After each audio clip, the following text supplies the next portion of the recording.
नमस्कार दोस्तों।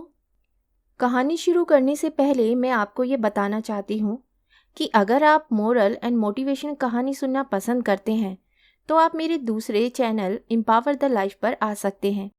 आपका वहाँ स्वागत है। नमस्कार, द गोल्डन स्टोरीज में आपका स्वागत है। तो आइए सुनते हैं मुंशी प्रेमचंद की लिखी कहानी सुहाग की साड़ी। ये कहना भूल है कि दाम्पत्य सुख के लिए स्त्री पुरुष के स्वभाव में मेल होना आवश्यक है।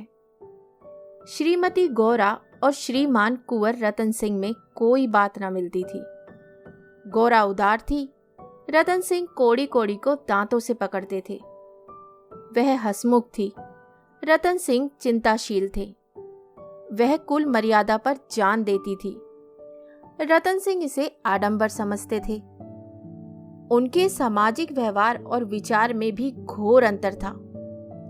यहाँ उदारता की बाजी रतन सिंह के हाथ थी। गोरा को सहबोज से आपत्ति थी, विधवा विवाह से घृणा और अछूतों के प्रश्न से विरोध। रतन सिंह इन सभी व्यवस्थाओं के अनुमोदक थे। राजनीतिक विषयों में यह विभिन्नता और भी जटिल थी। गोरा वर्तमान स्थिति को अटल, अमर, अपरिहार्य समझती थी। इसलिए वह नरम गरम, कांग्रेस, स्वराज्य, होम रूल सभी से विरक्त थी। कहती, ये मुट्ठी भर पढ़े लिखे आदमी क्या बना लेंगे? चने कहीं भाड़ फोड़ सकते हैं। रतन सिंह पक्के आशावादी थे, राजनीतिक सभा की पहली पंक्तियों में बैठने वाले, कर्म क्षेत्र में सबसे पहले कदम उठाने वाले, स्वदेश व्रतधारी और बहिष्कार के पूरे अनुयायी। इतनी विषमताओं पर भी उनका दाम्पत्य जीवन सुखमय था। कभी कभी उनमें मतभेद अवश्य हो जाता था, पर वे समीर के वह झोंके थे जो स्थिर जल को हल्की हल्की लहरों से आभूषित कर देते हैं। वे प्रचंड झोंके नहीं जिनसे सागर विप्लव क्षेत्र बन जाता है। थोड़ी सी सदिच्छा सारी विषमताओं और मतभेदों का प्रतिकार कर देती थी। विदेशी कपड़ों की होलियां जलाई जा रही थी। स्वयं सेवकों के जत्थे भिखारियों की भांति द्वारों पर खड़े हो होकर विलायती कपड़ों की भिक्षा मांगते थे, और ऐसा कदाचित ही कोई द्वार था जहां उन्हें निराश होना पड़ता हो। खद्दर और गाड़े के दिन फिर गए थे। नयन सुख, नयन दुख, मलमल और तंजेब तनबेद हो गए थे। रतन सिंह ने आकर गोरा से कहा, लाओ, अब सब विदेशी कपड़े संदूक से निकाल दो, दे दूं। गौरा, अरे तो इसी घड़ी कोई साइत निकली जाती है, फिर कभी दे देना। रतन, वाह, लोग द्वार पर खड़े कोलाहल मचा रहे हैं और तुम कहती हो फिर कभी दे देना। गौरा, तो यह कुंजी लो, निकाल कर दे दो।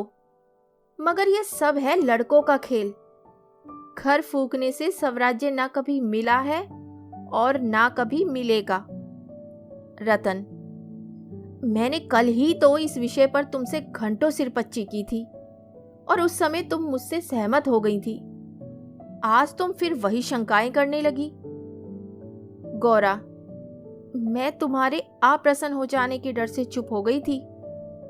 रतन, अच्छा, शंकाएं फिर कर लेना। इस समय जो करना है वह करो। गौरा, लेकिन मेरे कपड़े तो ना लोगे ना? रतन, सब देने पड़ेंगे। विलायत का एक सूत भी घर में रखना मेरे प्रण को भंग कर देना है। इतने में राम टहल साइस ने बाहर से पुकारा, सरकार, सरकार, लोग जल्दी मचा रहे हैं। कहते हैं अभी कई मोहल्ले के चक्कर लगाना है। कोई गाड़े का टुकड़ा हो तो मुझे भी मिल जाए। मैंने भी अपने कपड़े दे दिए। केसर मेहरी कपड़ों की एक गठरी लेकर बाहर जाती हुई दिखाई दी। रतन सिंह ने पूछा, क्या तुम भी अपने कपड़े देने जाती हो? केसर ने लजाते हुए कहा, हाँ सरकार, जब देश छोड़ रहा है तो मैं कैसे पहनूं? रतन सिंह ने गोरा की ओर आदेशपूर्ण नेत्रों से देखा। अब वह विलंब ना कर सकी। लज्जा से सिर झुकाए संदूक खोलकर कपड़े निकालने लगी। एक संदूक खाली हो गया तो उसने दूसरा संदूक खोला। सबसे ऊपर एक सुंदर रेशमी सूट रखा हुआ था, जो कुंवर साहब ने किसी अंग्रेजी कारखाने में सिलवाया था। गोरा ने पूछा, क्या सूट भी निकाल दूं? रतन, हाँ हाँ, इसे किस दिन के लिए रखोगी? गोरा, यदि मैं ये जानती कि इतनी जल्दी हवा बदलेगी तो कभी ये सूट ना बनवाने देती। सारे रुपए खून हो गए। रतन सिंह ने कुछ उत्तर ना दिया। तब गोरा ने अपना संदूक खोला और जलन के मारे स्वदेशी विदेशी सभी कपड़े निकालकर फेंकने लगी। वह आवेश प्रवाह में आ गई। उनमें कितनी ही बहुमूल्य फैंसी जैकेट और साड़ियां थीं, जिन्हें किसी समय पहनकर वे फूली न समाती थी। बाज साड़ियों के लिए तो उसे रतन सिंह से बार बार तकाजे करने पड़े थे, पर इस समय सब की सब आंखों में खटक रही थी। रतन सिंह उसके भावों को ताड़ रहे थे। स्वदेशी कपड़ों का निकाला जाना उन्हें अखर रहा था, पर इस समय चुप रहने ही में कुशल समझते थे। इस पर भी दो एक बार वाद विवाद की नौबत आ गई। एक बनारसी साड़ी के लिए तो वे झगड़ बैठे। उसे गोरा के हाथों से छीन लेना चाहा, पर गोरा ने एक ना मानी, निकाल ही फेंका। सहसा संदूक में से एक केसरिया रंग की तंजेब की साड़ी निकल आई, जिस पर पक्के आंचल और पल्ले टके हुए थे। गोरा ने उसे जल्दी से लेकर अपनी गोद में छिपा लिया। रतन सिंह ने पूछा, कैसी साड़ी है? गोरा, कुछ नहीं, तंजेब की साड़ी है, आंचल पक्का है। रतन, तंजेब की है तब तो जरूर ही विलायती होगी। उसे अलग क्यों रख लिया? क्या वे बनारसी साड़ियों से अच्छी है? गोरा, अच्छी तो नहीं है, पर मैं इसे ना दूंगी। रतन, वाह, विलायती चीज को मैं ना रखने दूंगा, लाओ इधर। गोरा, नहीं नहीं, मेरी खातिर इसे रहने दो। रतन, तुमने मेरी खातिर से एक भी चीज ना रखी, मैं क्यों तुम्हारी खातिर करूं? गोरा, पैरों पड़ती हूं, जिद ना करो। रतन, स्वदेशी साड़ियों में से जो चाहे रख लो, लेकिन इस विलायती चीज को मैं ना रखने दूंगा। इसी कपड़े की बदौलत हम गुलाम बने हैं। यह गुलामी का दाग मैं अब नहीं रख सकता, लाओ इधर। गोरा, मैं इसे ना दूंगी। एक बार नहीं 1000 बार कहती हूं कि ना दूंगी। रतन, मैं इसे लेकर छोड़ूंगा, इस गुलामी के पटके को, इस दासत्व के बंधन को किसी तरह ना रखूंगा। गोरा, नाहक जिद करते हो। रतन, आखिर तुमको इससे क्यों इतना प्रेम है? गोरा, तुम तो बाल की खाल निकालने लगते हो। इतने कपड़े थोड़े हैं, एक साड़ी रख ली तो क्या हुआ? रतन, तुमने अभी तक इन होलियों का आशय ही नहीं समझा। गोरा, खूब समझती हूं, सब ढोंग है ढोंग। 4 दिन में जोश ठंडा पड़ जाएगा। रतन, तुम केवल इतना बतला दो कि ये साड़ी तुम्हें इतनी क्यों प्यारी है, तो शायद मैं मान जाऊं। गोरा, यह मेरी सुहाग की साड़ी है। रतन, जरा देर सोचकर, तब तो मैं इसे कभी ना रखूंगा। मैं विदेशी वस्त्र को यह शुभ स्थान नहीं दे सकता। इस पवित्र संस्कार का यह अपवित्र स्मृति चिन्ह घर में नहीं रख सकता। मैं इसे सबसे पहले होली की भेंट करूंगा। लोग कितने हतबुद्धि हो गए थे कि ऐसे शुभ कार्यों में भी विदेशी वस्तुओं का व्यवहार करने में संकोच न करते थे। मैं इसे अवश्य होली में दूंगा। गोरा, कैसा असगुन मुंह से निकालते हो? रतन, ऐसी सुहाग की साड़ी का घर में रखना ही आशगुन, आमंगल, अनिष्ट और अनर्थ है। गौरा, यूं चाहे जबरदस्ती छीन ले जाओ, पर खुशी से ना दूंगी। रतन, तो फिर मैं जबरदस्ती ही करूंगा, मजबूरी है। ये कहकर वह लपके कि गोरा के हाथों से साड़ी छीन लूं। गोरा ने उसे मजबूती से पकड़ लिया और रतन की ओर कातर नेत्रों से देखकर कहा, तुम्हें मेरे सिर की कसम। केसर मेहरी बोली, बहू जी की इच्छा है तो रहने दीजिए। रतन सिंह के बड़े हुए हाथ रुक गए, मुख मलिन हो गया। उदास होकर बोले, मुझे अपना व्रत तोड़ना पड़ेगा, प्रतिज्ञा पत्र पर झूठे हस्ताक्षर करने पड़ेंगे। खैर, यही सही। शाम हो गई थी। द्वार पर स्वयं सेवक गण शोर मचा रहे थे। कुंवर साहब, जल्दी आइए, श्रीमती जी से भी कह दीजिए हमारी प्रार्थना स्वीकार करें, बहुत देर हो रही है। उधर रतन सिंह असमंजस में पड़े हुए थे कि प्रतिज्ञा पत्र पर कैसे हस्ताक्षर करूं। विदेशी वस्त्र घर में रखकर स्वदेशी व्रत का पालन क्यों कर होगा। आगे कदम बढ़ा चुका हूं, पीछे नहीं हट सकता। लेकिन प्रतिज्ञा का अक्षरश पालन करना अभिष्ट भी तो नहीं, केवल उसके आशय पर लक्ष्य रहना चाहिए। इस विचार से मुझे प्रतिज्ञा पत्र पर हस्ताक्षर करने का पूरा अधिकार है। तिरियाहट के सामने किसी की भी नहीं चलती। यूं चाहूं तो एक ताने में काम निकाल सकता हूं, पर उसे बहुत दुख होगा। बड़ी भावुक है, उसके भावों का आदर करना मेरा कर्तव्य है। गौरा भी चिंता में डूबी हुई थी।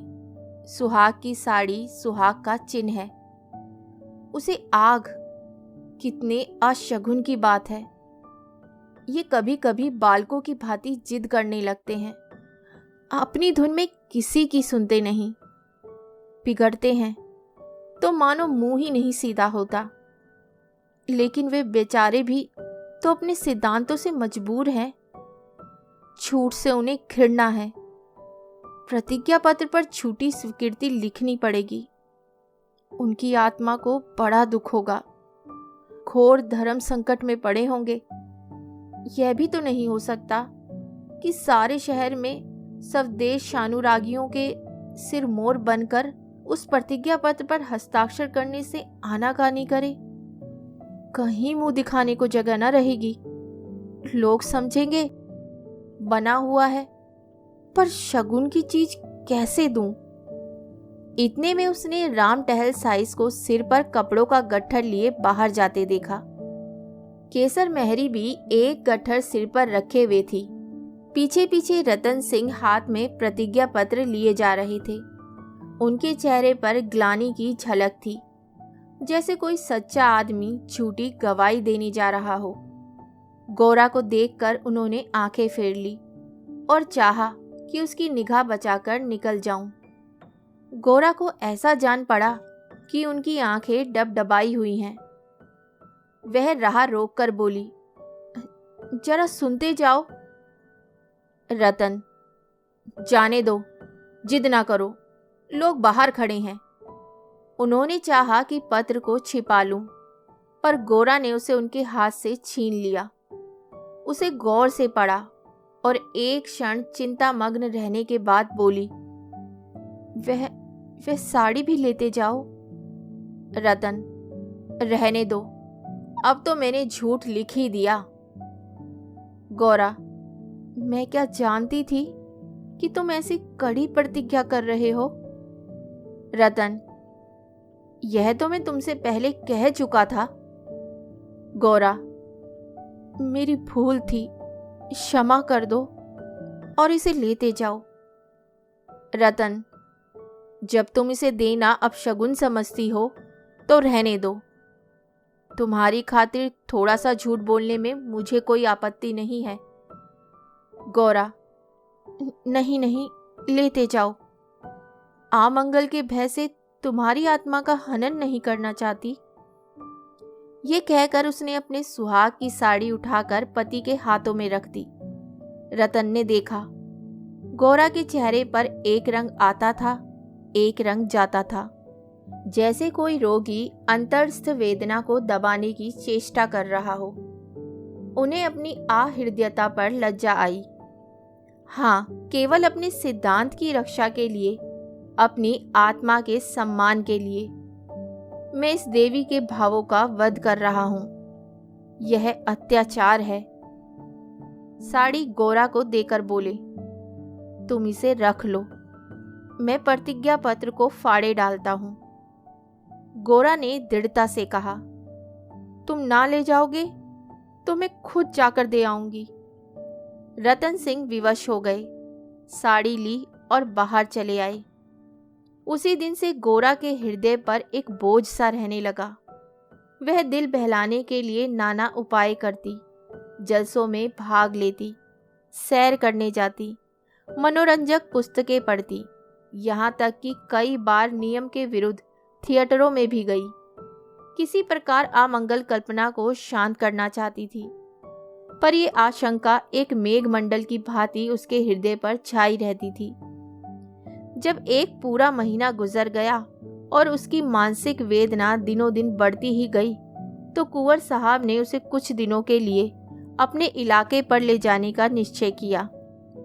उसका मन उन्हें उनके आदर्श प्रेम का नित्य तिरस्कार किया करता था। वह अक्सर देहातों में प्रचार का काम करने जाया करते थे, पर अब अपने गांवों से बाहर न जाते, या जाते तो संध्या तक जरूर लौट आते। उनकी एक दिन की देर, उनका साधारण सिर दर्द और जुकाम उसे अव्यवस्थित कर देते थे। वे बहुधा बुरे स्वप्न देखा करती। किसी अनिष्ट के काल्पनिक अस्तित्व की छाया उसे अपने चारों ओर मंडराती हुई प्रतीत होती। वे तो देहात में पड़ी हुई आशंकाओं की कठपुतली बनी हुई थी। इधर उसकी सुहाग की साड़ी स्वदेश प्रेम की वेदी पर भस्म होकर रिद्धि प्रदायनी बभूत बनी हुई थी। दूसरे महीने के अंत में रतन सिंह उसे लेकर लौट आए। गोरा को वापस आए 3-4 दिन हो चुके थे, पर असबाब के संभालने और नियत स्थान पर रखने में वे इतनी व्यस्त रही कि घर से बाहर ना निकल सकी थी। कारण यह था कि केसर महरी उसके जाने के दूसरे ही दिन घर छोड़कर चली गई थी, और अभी उतनी चतुर दूसरी महरी मिली ना थी। कुंवर साहब का साइस राम टहल भी छोड़कर चला गया था। बेचारे कोचवान को साइस का भी काम करना पड़ता था। संध्या का समय था। गोरा बरामदे में बैठी आकाश की ओर एकटक होकर ताक रही थी। चिंताग्रस्त प्राणियों का एकमात्र यही अवलंब है। सहसा रतन सिंह ने आकर कहा, चलो आज तुम्हें स्वदेशी बाजार की सैर करा लावे। यह मेरा ही प्रस्ताव था, पर 4 दिन यहाँ आए हो गए, उधर जाने का अवकाश ही ना मिला। गोरा, मेरा तो जाने को जी नहीं चाहता, यहीं बैठकर कुछ बातें करो। रतन, नहीं नहीं, चलो ना, देख आवें, 1 घंटे में लौट आवेंगे। अंत में गोरा राजी हो गई। इधर महीनों से बाजार ना निकली थी। आज उसे चारों तरफ एक विचित्र शोभा दिखाई दी। बाजार कभी इतनी रौनक पर ना था। वे स्वदेशी बाजार में पहुंची तो जुलाहों और कोरियों को अपनी अपनी दुकानें सजाए बैठे देखा। सहसा एक वृद्ध कोरी ने आकर रतन सिंह को सलाम किया। रतन सिंह चौंक कर बोले, अरे राम टहल, तुम अब कहाँ हो? राम टहल का चेहरा श्री संपन्न था। उसके अंग अंग से आत्मसम्मान की आभा झलक रही थी। आंखों में गौरव ज्योति थी। रतन सिंह को कभी अनुमान न हुआ था कि अस्तबल साफ करने वाला बुड्ढा राम टहल इतना सौम्य, इतना भद्र पुरुष है। वह बोला, सरकार, अब तो अपना कारोबार करता हूँ। जब से आपकी गुलामी छोड़ी तब से अपने काम में लग गया। आप लोगों की निगाह हम गरीबों पर हो गई, हमारा भी गुजर हो रहा है। नहीं तो आप जानते ही हैं किस हालत में पड़ा हुआ था। जात का कोरी हूँ सरकार, पर पापी पेट के लिए चमार बन गया था। रतन, तो भाई अब मुंह मीठा कराओ। यह बाजार लगाने की मेरी ही सलाह थी, बिक्री तो अच्छी होती है ना? राम टहल: हाँ सरकार, आजकल खूब बिक्री हो रही है। माल हाथों हाथ उड़ जाता है। यहाँ बैठते हुए 1 महीना हो गया, पर आपकी कृपा से लोगों के 4 पैसे थे, वे बेबाक हो गए। भगवान की दया से रूखा सूखा भोजन भी दोनों समय मिल जाता है। और क्या चाहिए सरकार? मालकिन की सुहाग की साड़ी की होली में आना कहिए और बाजार का चमकना कहिए। लोगों ने कहा, जब इतने बड़े आदमी होकर ऐसे शगुन की चीज की परवाह नहीं करते, तो फिर हम विदेशी कपड़े क्यों रखें? जिस दिन होली जली है, उसके 2-3 दिन पहले ही सरकार इलाके पर चले गए थे। उसके पहले भी सरकार कई दिनों तक घर से बहुत कम निकलते थे। मैं तो यही कहूँगा कि ये सारी माया उसी सुहाग की साड़ी की है। इतने में एक अधेड़ स्त्री गोरा के सामने आकर बोली, बहू जी, मुझे भूल तो नहीं गई? गोरा ने सिर उठाया तो सामने केसर मेहरी खड़ी थी। वह सुंदर साड़ी पहने हुए थी, हाथ पांव में मामूली गहने भी थे, चेहरा खिला हुआ था। स्वाधीन जीवन का गौरव एक एक भाव से प्रस्फुटित हो रहा था। गोरा ने कहा, इतनी जल्दी भूल जाऊंगी? अब कहाँ हो? हमें लौटने भी ना दिया, बीच में ही उड़ भागी। केसर: क्या करूं सरकार, अपना काम चलते देखकर सब्र ना हो सका। जब तक रोजगार ना चलता था तब तक लाचारी थी। पेट के लिए सेवा टहल, कर्म कुकर्म सभी करना पड़ता था। अब आप लोगों की दया से हमारे भी दिन लौटे हैं। अब दूसरा काम नहीं किया जाता।